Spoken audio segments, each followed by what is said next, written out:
नमस्कार, मैं हूं मनीषा और आप सुन रहे हैं स्टोरी कार्ड पे एक और नई कहानी।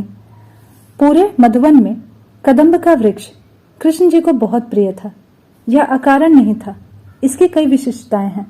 यह पेड़ बहुत जल्दी बढ़ता है। वर्षा ऋतु में इस पर फूल आते हैं।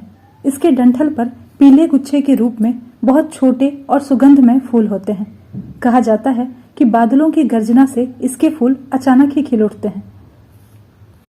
तो प्रस्तुत है आज की कहानी सुभद्रा कुमारी चौहान जी की लिखी कदम्ब के फूल। भौजी, लो मैं लाया। सच ले आए? कहाँ मिले? अरे बड़ी मुश्किल से ला पाया भौजी। तो मजदूरी ले लेना। क्या दोगी? जो तुम मांगो। पर मेरी मांगी हुई चीज मुझे दे भी सकोगी? क्यों ना दे सकूंगी।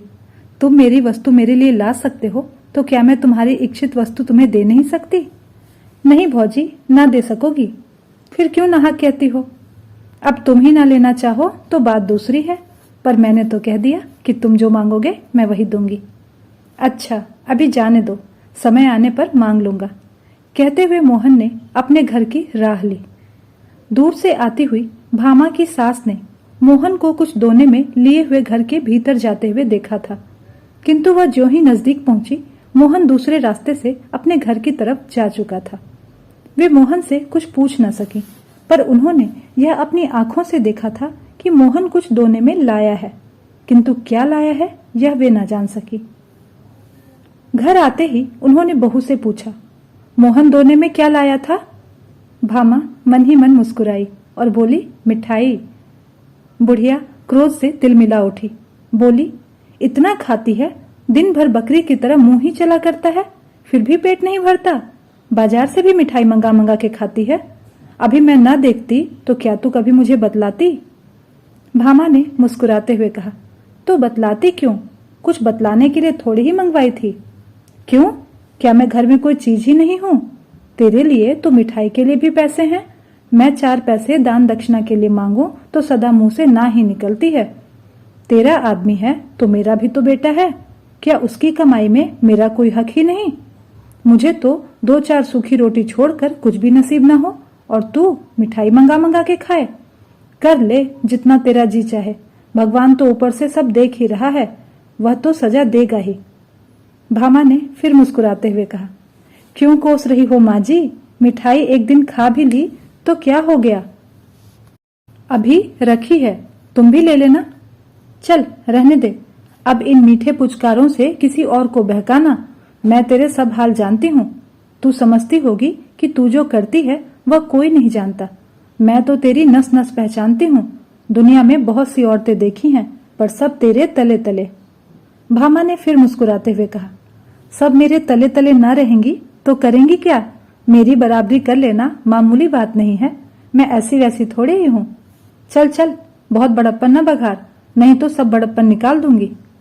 अब भामा कुछ चिढ़ सी गई, बोली, बड़प्पन कैसे निकालोगी माँ जी? क्या मारोगी? माँ जी को भी और क्रोध आ गया और बोली, मारूंगी भी तो कौन मुझे रोक लेगा? मैं गंगा को मार सकती हूँ, तो क्या तुझे मारने में मेरा हाथ कोई पकड़ लेगा? मारो, देखो देखो मैं कि कैसे मारती हो। मुझे वह बहू ना समझ लेना जो सास की मार चुपचाप सह लेती हैं। तो क्या तू भी मुझे मारेगी? बाप रे बाप, इसने तो घड़ी भर में मेरा पानी उतार दिया। मुझे मारने को कहती है? आने दे गंगा को। मैं कहती हूँ कि भाई, तेरी स्त्री की मार सहकर अब मैं इस घर में न रह सकूंगी। मुझे अलग झोपड़ा डाल दे, मैं वहीं पड़ी रहूंगी।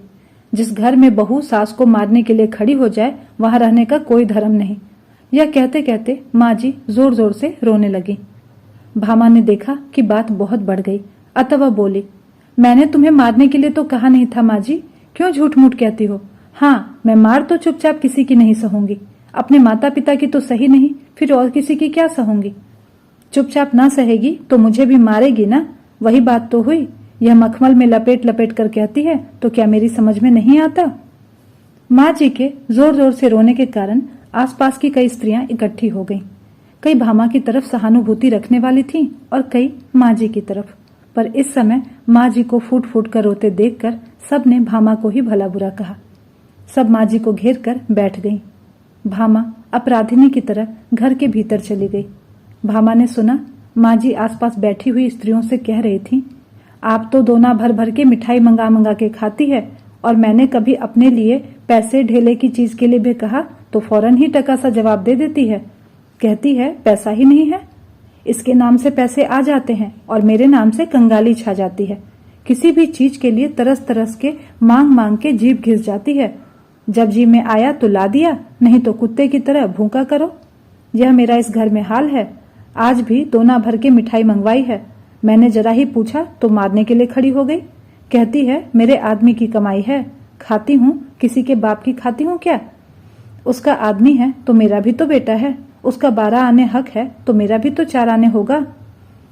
पड़ोस की एक दूसरी बुढ़िया बोली, राम राम, यही पढ़ी लिखी होशियार है। पढ़ी लिखी है तो क्या हुआ, अकल तो कौड़ी के बराबर भी नहीं है। तुमने भी तो 9 महीने पेट में रखा था बहन, तुम्हारा तो 16 आने हक है। बहू को बेटा माँ के लिए लौंडी बनाकर लाता है, वह तुम्हारे पैर दबाने और तुम्हारी सेवा करने के लिए है। हमारा नंदन तो जब तक बहू मेरे पैर नहीं दबा लेती उसे अपनी कोठरी के अंदर आने भी नहीं देता। अपना ही माल खोटा हो तो परखने वाले का क्या दोष बहन, बेटा ही सपूत होता तो बहू आज मुझे मारने दौड़ती। गंगा प्रसाद गांव की प्राइमरी पाठशाला के दूसरे मास्टर की जगह के लिए उम्मीदवार थे। 17.5 रुपए माहवार की जगह के लिए बेचारे दिन भर दौड़ धूप करते। इससे मिल उससे मिल, न जाने किसकी किसकी खुशामद करनी पड़ती थी। फिर भी नौकरी पाने की उन्हें बहुत कम उम्मीद थी। इधर वे कई मास से बेकार बैठे थे। भामा के पास कुछ जेवर थे जो हर माह गिरवी रखे जाते थे और किसी प्रकार काट कपट करके घर का खर्च चलता था। भामा पैसों को दांतों तले दबाकर खर्च करती। सास और पति को खिलाकर स्वयं आधे पेट ही खाकर पानी से ही पेट भरकर उठ जाती। कभी दाल का पानी ही पी लिया और कभी शाक उलीच कर पेट ही भर लिया उससे। रोज रुपए पैसे की तंगी के कारण घर में कलह मची रहती थी। जब गंगा प्रसाद जी दिन भर की दौड़ धूप के बाद थके हारे घर लौटे तब शाम हो रही थी। आंगन में उनकी माँ उदास बैठी थी। बेटे को देखा तो आंखें नीची कर ली, कुछ बोली नहीं। गंगा प्रसाद अपनी माँ का बड़ा आदर करते थे, उनका बड़ा ख्याल रखते थे। जिस बात से उन्हें जरा भी कष्ट होता वह बात वे कभी नहीं करते थे। माँ को उदास देखकर वे माँ के पास जाकर बैठ गए। प्यार से माँ के गले में बाहें डाल दी और फिर पूछा, माँ आज उदास क्यों हो? क्या कुछ तबीयत खराब है? नहीं, अच्छी है। कुछ भी तो हुआ है माँ, तू उदास है आज। अब माँ जी से रहा नहीं गया, फूट फूट के रोने लगी। बोली, कुछ नहीं, मैं आदमी औरत में लड़ाई नहीं लगवाना चाहती, बस इतना ही कहती हूँ कि अब मैं इस घर में न रह सकूंगी। मेरे लिए अलग झोपड़ा बनवा दे, वहीं पड़ी रहूंगी। जी में आवे तो खर्च भी देना, नहीं तो मांग के खा लूंगी। क्यों माँ, क्या कुछ झगड़ा हुआ है? सच सच कहना। आज ही क्या है, यह तो 30 दिन की बात है। तेरी घरवाली ने मोहन से मिठाई मंगवाई, वह दोना भर मिठाई मेरे सामने लाया। मैं जरा पूछने गई तो कहती है, हाँ मंगवाती हूँ, खाती हूँ, अपने आदमी की कमाई खाती हूँ, कुछ तुम्हारे बाप का तो नहीं खाती। जब मैंने कहा कि तेरा आदमी है तो मेरा भी तो बेटा है, उसकी कमाई में मेरा भी तो हक है, तो कहती है कि तुम्हारा हक जब था तब था, अब तो सब मेरा है। ज्यादा बोलेगी तो मार मार के घर से निकाल दूंगी। तो बाबा तेरी औरत है, तू ही उसकी मार सा। मैं मांग के पेट भले ही भर लूं, पर बहू के हाथ की मार नहीं खाऊंगी। गंगा प्रसाद अब सह नहीं सके, बोले, बहू तुझे मारेगी माँ? मैं ही ना उसके हाथ पैर तोड़कर डाल दूंगा। कहते हुए वे हाथ की लकड़ी उठाकर बड़े गुस्से से भीतर गए। भामा को डांट कर पूछा, क्या मंगाया था तुमने मोहन से? गंगा प्रसाद के इस प्रश्न के उत्तर में कदम के फूल थे भैया, कहते हुए मोहन ने घर में प्रवेश किया। तब तक भामा ने दोना उठाकर गंगा प्रसाद के सामने रख दिया था। दोने में 8-10 पीले पीले गोल गोल बेसन के लड्डुओं की तरह कदम के फूलों को देखकर गंगा प्रसाद जी को हंसी आ गई। मोहन ने दोने में से एक फूल उठाकर कहा, कितना सुंदर फूल है ना यह भौजी। तो दोस्तों, आपको ये कहानी कैसी लगी हमें कमेंट करके जरूर बताएं और ऐसी ढेरों कहानियां सुनने के लिए हमारे चैनल को सब्सक्राइब भी जरूर कीजिए। धन्यवाद।